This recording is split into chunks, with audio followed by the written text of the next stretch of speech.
Здравствуйте! В эфире информационный выпуск Амши Кушара. Сегодня в программе. В торжественной обстановке в селе Ачандара открыли новую спортплощадку. В мероприятии принял участие президент Бадра Гунба. Стратегическая сессия в рамках международного форума «Время добрых дел» прошла в Сухуме.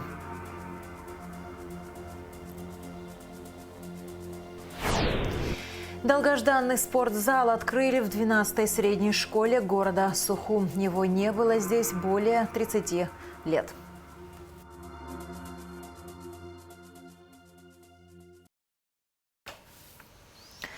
В социальных сетях и мессенджерах распространяется изображение несуществующего приказа министра обороны о сборе и актуализации сведений о гражданах, пребывающих в запасе.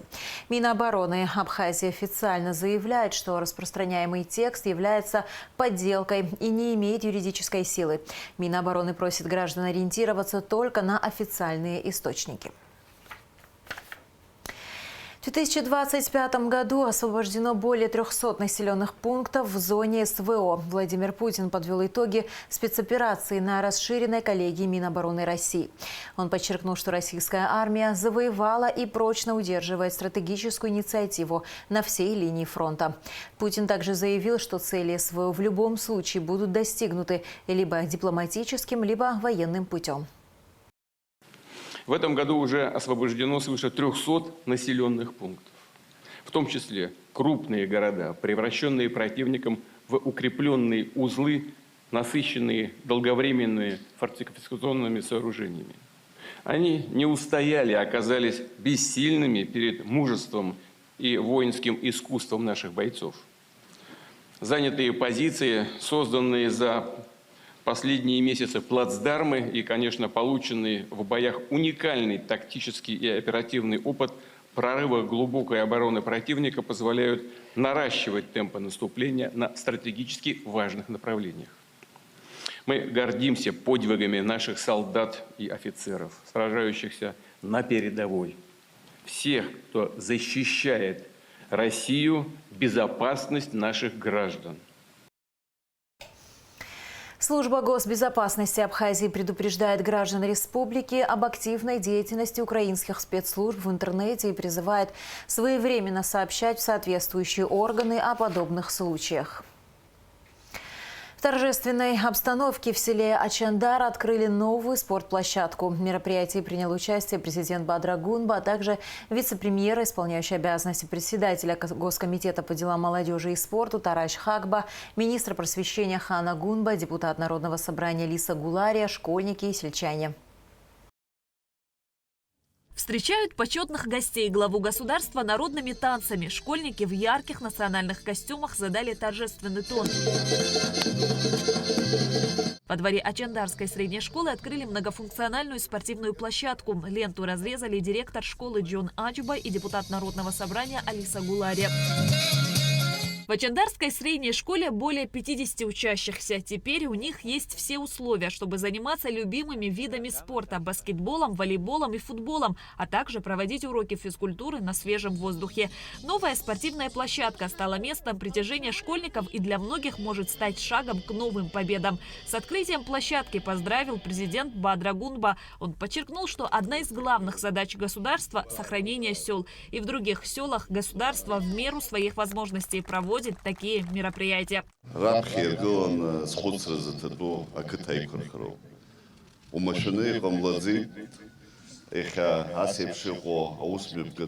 Ачандара кыта иждырот эйвэпш магирта кыта курчги аханткарал шара хамо асэпш аусмютка мепагот аризиску акыта эйкурхаро абра язгварти Ачандара кыта турых сара халкыла обраса брагынысыго досы кыта цпхыдзы ялзыз и кыта дахочхо хартки кыта ялзыз ахтырхага дука рыхыдз айхахары Айзер Хари Хачту. С просьбой открыть современную многофункциональную спортивную площадку жители Ачандары обратились к депутату Алисе Гуларе. Открытие стало радостным событием. Проект был реализован при поддержке государства. Сметная стоимость – 10 миллионов рублей. Я, в свою очередь, обратилась к президенту республики Бадре Зурабовичу Гунба.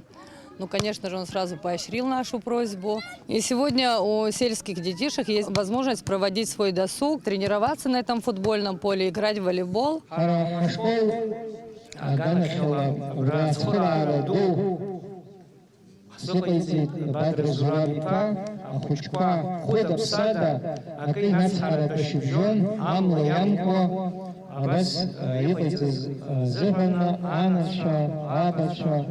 коллектив зейтабу идут на хаяхот. Уяри харахкат амасарабзен и ховайсапыз расшов дрой.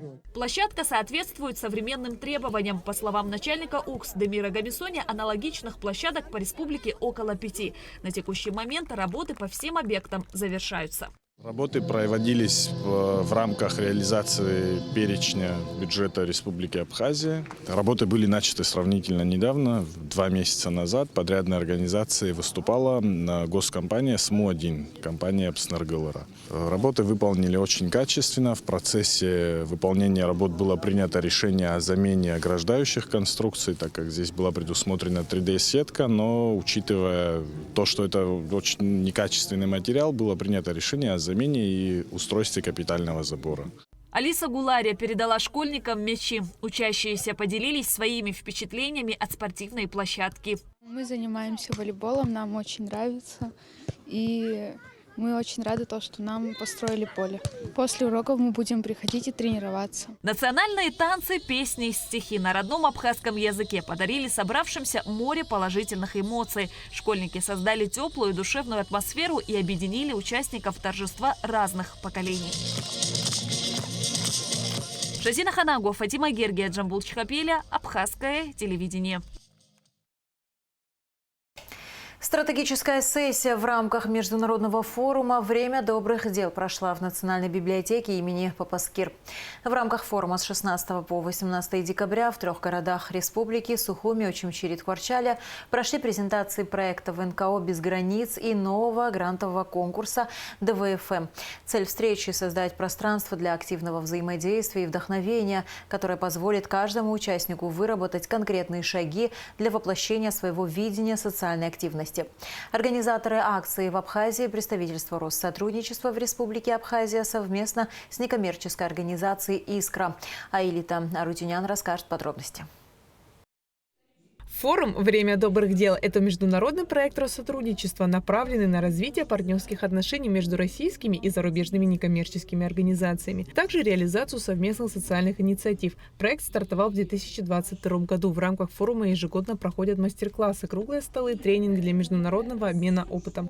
Просветительско-образовательный проект для некоммерческих организаций НКО «Без границ». Он реализуется у нас с 2023 года в партнерстве с Россотрудничеством, Фондом президентских грантов, Фонда Горчакова, Ассоциацией Добро и РФ, где мы, представители общественной сферы как Российской Федерации, так и других стран, объясняем, помогаем, обучаем, что такое международная деятельность, что такое грантовые проекты, как найти партнера других стран или, возможно, наоборот, как заранее узнать, с кем лучше не работать. Цель встреч – создать пространство для активного взаимодействия и вдохновения, которое позволит каждому участнику выработать конкретные шаги для воплощения своего видения социальной активности. Дарья Зинковская, советник гендиректора АНА ДВФМ, эксперт порядка 20 грантовых премий и конкурсов, рассказала о конкурсе, впервые запускаемом в Абхазии в 2026 году, а также о возможностях, открывающихся для молодежи и НКО республики.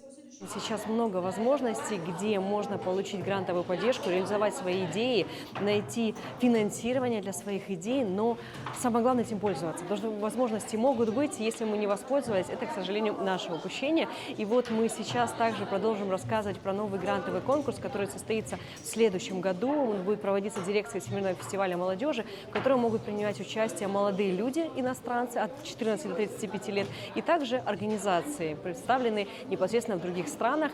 Объем этого финансирования будет составлять 500 миллионов рублей, но именно от представителей страны будет зависеть, сколько средств будет направлено, допустим, в Республику Абхазию. Эта уникальная встреча стала возможностью познакомиться с разнообразием существующих грантовых конкурсов и механизмов поддержки социальных и гуманитарных проектов, а также активно поучаствовать в разработке инновационных идей для реализации собственных инициатив. Мы для жителей Республики Абхазия сделали заранее презентации, написание проектов для того, чтобы они смогли качественно проработать свои проекты и написать заявки на конкурс и на получение грантов. Сейчас очень много молодых людей, которые имеют свое желание, социальные проекты, сделать что-то хорошее и полезное. Но не всегда, кроме поддержки дружеской и человеческой, возможно реализовать эти проекты. Поэтому финансовая составляющая в них всегда важна. И именно для этого запущен конкурс дирекции Всемирного фестиваля молодежи, который для граждан зарубежных стран дает такую возможность получить поддержку, реализовать проект или уже развить имеющийся проект, в него вложить тоже свои средства, ресурсы.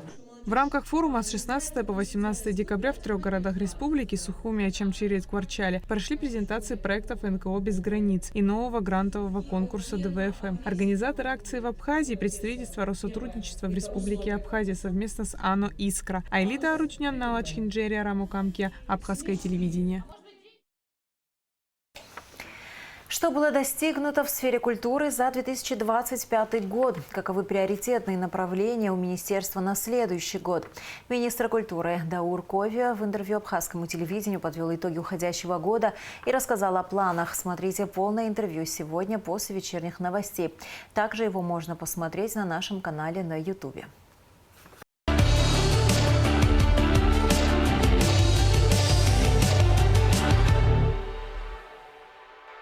Сегодня мы говорим о возрождении, говорим о будущем. А для нас важно воспитать детей, поколение, которое будет жить в Абхазии, будет понимать, чувствовать эту страну, знать ее проблемы, знать ее нюансы и думать о том, как это все исправить и как сделать лучше. География расширяется, конечно. Да? Я лично заинтересован в том, чтобы в Абхазии проводилось как можно больше фестивалей.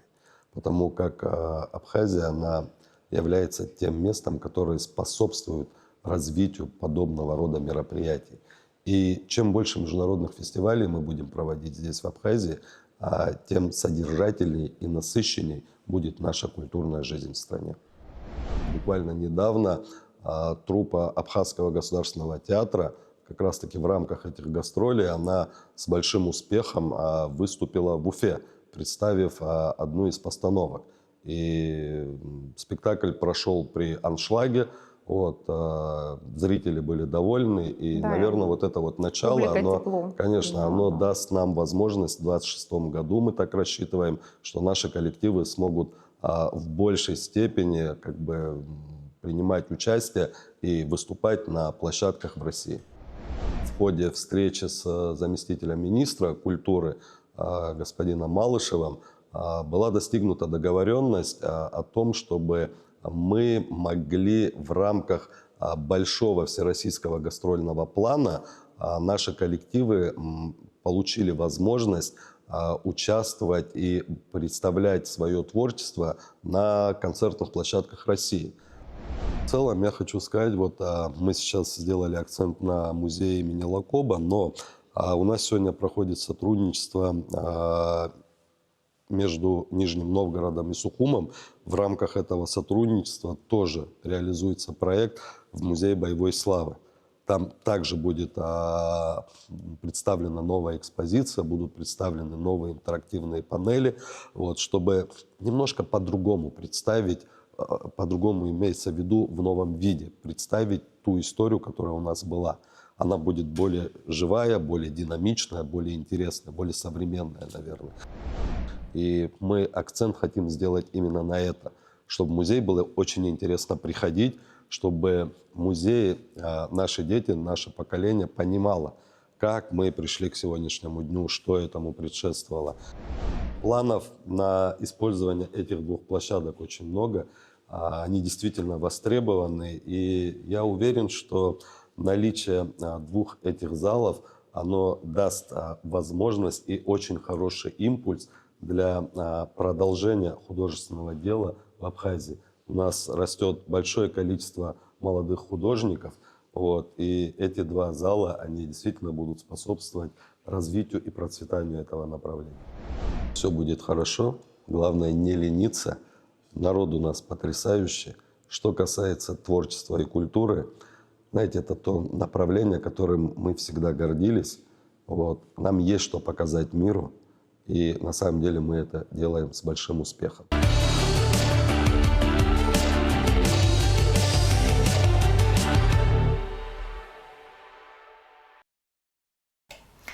Выставка «Лучшая работа года» откроется в Центральном выставочном зале Союза художников Абхазии 19 декабря. Конкурс на получение государственной премии был учрежден в 2001 году. Ежегодно Государственная комиссия, согласно положению о проведении конкурса, выбирает 3 победителей. В этом году в экспозиции будут представлены произведения живописи, графики, скульптуры, декоративно-прикладного искусства, созданные в течение года. 3 факта незаконного хранения наркотических средств выявили сотрудники уголовного розыска в результате оперативно-профилактических мероприятий в районах республики. Далее оперативная съемка МВД. 3 факта незаконного хранения наркотических средств выявили сотрудники уголовного розыска в результате оперативно-профилактических мероприятий в районах республики. В городе Гал по подозрению в незаконном приобретении и хранении наркотических средств задержан Закарай Тимураз Акакевич, 1976 года рождения. При обследовании домовладения по месту проживания последнего в подсобном помещении сотрудниками уголовного розыска райотдела обнаружен изъят бумажный сверток с наркотическим средством каннабис. Группой дознания ОВД по Галскому району в отношении Теймураза Закарая по части 1 статьи 223 Уголовного кодекса Республики Абхазия возбуждено уголовное дело и избрана мера пресечения, подписка о невыезде. В городе Новый Афон в результате реализации оперативной информации задержан житель Республики Туркменистан Коров Равшен, 1989 года рождения, у которого во время личного досмотра было обнаружено и изъято наркотическое средство каннабис. В отношении Равшена Корова группой дознания отдела внутренних дел по Гудаутскому району по части 1 статьи 223 Уголовного кодекса возбуждено уголовное дело. Последний отпущен под личное поручительство. Аналогичное преступление вменяется жителю села Допукыт Гулрыпского района Чалигава Джансоу Джамбуловичу, 1996 года рождения. Последний хранил при себе также наркотическое средство каннабис, которое было обнаружено и изъято сотрудниками уголовного розыска Гулрыпского РОВД. Расследование в рамках уголовного дела, возбужденного по части 1 статьи 223 Уголовного кодекса Республики Абхазия, проводит орган предварительного расследования отдела внутренних дел по Гулрыпскому району. Чалигава отпущен под подписку о невыезде и надлежащем поведении. Долгожданный спортзал открыли в 12-й средней школе города Сухум. Его не было здесь более 30 лет. Открытие прошло в торжественной обстановке. В мероприятии приняли участие депутаты парламента, начальник управления образования города Сухум Астанда Таркил и заместитель главы администрации города Сухум Автандил Сурманидзе. Подробности в репортаже Шазины Ханагуа. Красиво в спортзале, в новом спортзале мы непременно добьемся медали. В новом красивом нашем спортзале. Этого дня ждали все – педагоги, ученики и их родители. И вот он, новый, теплый, комфортный спортивный зал, который словно получил вторую жизнь. Красную ленту разрезали директор школы Рита Лакирбая и депутат Народного собрания Наур Норманя.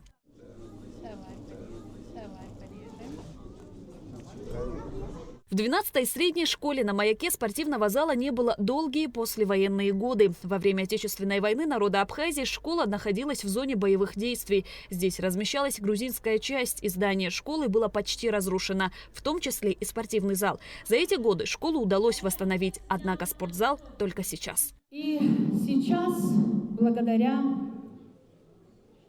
усилиям нашего депутата Норманя Наура Геннадьевича, удалось восстановить этот спортивный зал. В нашей школе работает опытный учитель физкультуры, учитель высшей категории Каджая Зина Николаевна. Не имея благоприятных условий для работы, только место ее работы был школьный двор, она со своими учениками всегда достигала результата и получала со своей командой победы во всех соревнованиях, куда нас приглашали. И спорт в этой школе развивался хорошо. Хочу выразить особую благодарность руководству страны за финансирование данного проекта. Спорт – один из важнейших факторов, определяющих здоровье нации. Несомненно, с новым спортивным залом будут новые спортивные достижения и сохранены лучшие традиции школы. Теперь у учащихся появилась возможность заниматься любимыми видами спорта в родной школе. Хочу отметить, что было очень много многочисленных обращений от жителей Маякского округа. И вместе со своими помощниками, со своей командой мы приняли решение направить выделенные средства на восстановление спортивных залов округа. Хочу также поблагодарить всех тех, кто оказывал содействие в решении данного вопроса, а именно начальника управления капитального строительства Гамисония Демира Ильича, мэра города Сухум Агрба Тимура Михайловича. Это уже третий спортзал, открытый в течение года в столице при государственной поддержке. И этот факт не может не радовать, отметила начальник управления образования города Сухум Астанда Таркил.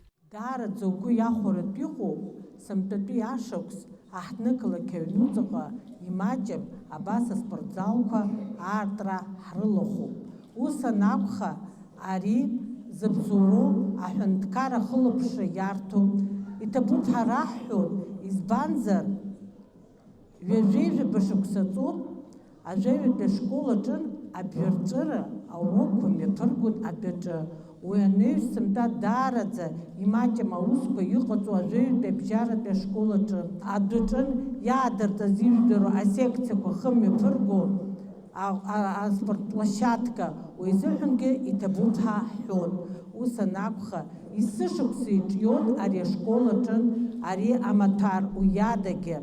Имаджим асамдати ахапхедзара ахучкуяйз акбе класс айз харарымазайт ари школа джин ацевча, арцевча, атача. Совершенно новый и красивый спортзал стал для учащихся отличным подарком к Новому году. Праздничное настроение чувствовалось во всем. И в хорошем настроении ребят, и взрослых, и в торжественной музыке, и в выступлениях.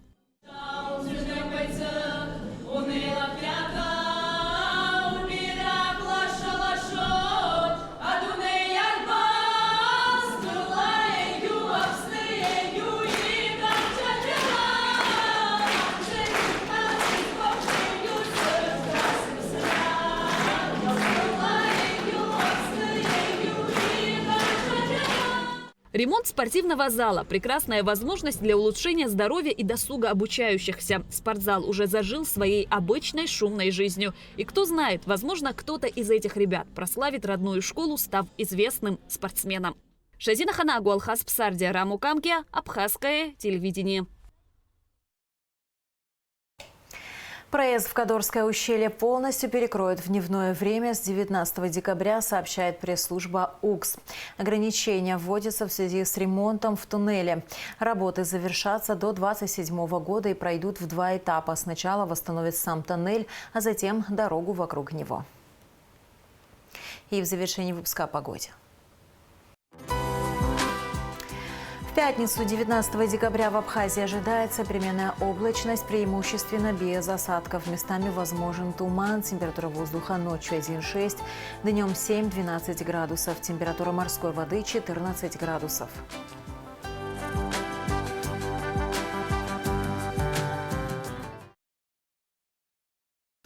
На этом наш выпуск завершен. До скорых встреч в эфире.